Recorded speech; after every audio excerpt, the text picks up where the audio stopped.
بسم اللہ الرحمن الرحیم۔ السلام علیکم ناظرین۔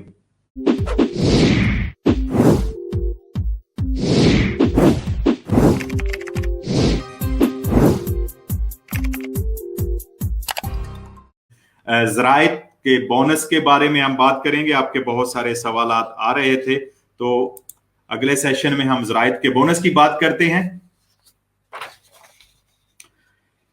800 یورو زراعت کے شعبہ سے وابستہ کام کرنے والوں کے لیے OILA اولیا کے جو محکمہ ہے اس کے سیکرٹری جنرل ہے اسٹیفانو، انہوں نے زراعت کے شعبہ کے جو بونس ہے اس کو کنفرم کر دیا ہے، اور یہ بونس تقریباً 10 لاکھ لوگوں کو ملنے جا رہا ہے۔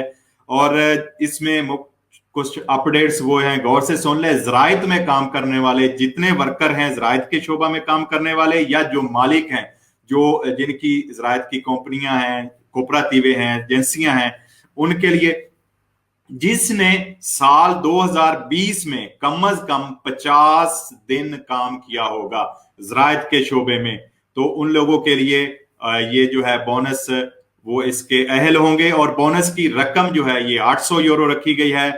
جو لوگ ریڈیتو چیتادینانزا یا ریم ایمرجنسا لے رہے ہیں وہ اس زراعت کے بونس کو اپلائی نہیں کر سکیں گے، اور اگر کوئی انوالیدیتا کا چیک لے رہا ہے تو وہ اپلائی کر سکے گا، وہ درخواست جمع کروا سکے گا۔ جبکہ جو پینشن لے رہے ہیں وہ اس کے اہل نہیں ہوں گے کسی قسم کی۔ اگر وہ پینشن لے رہے ہیں اور بونس زراعت بھی لینا چاہ رہے ہیں تو وہ اس کے اہل نہیں ہوں گے۔ اگر اس کے ساتھ ساتھ کسی کے پاس کنتراتو اندیترمیناتو ہے یا سبوردیناتو ہے تو وہ بھی اس زراعت کے بونس کا دوماندہ درخواست جمع کروانے کے اہل نہیں ہوں گے۔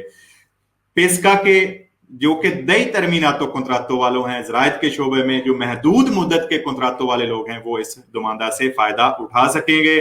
زراعت کا بونس جو ہے یہ 800 یورو ہے، جبکہ جو پیسکا والے لوگ ہیں، جو پیسکا کے شعبہ میں پیسکاری کے شعبے میں کام کرتے ہیں، مچھلیوں کے شعبے میں، ان کے لیے اس کی رقم جو ہے وہ 950 یورو رکھی گئی ہے۔ اور اس کی درخواست جو ہے جمع کروانے کی آخری تاریخ جو ہے ممکنہ وہ 30 جون ہوگی، یعنی اگلے مہینے کی 30 تاریخ تک۔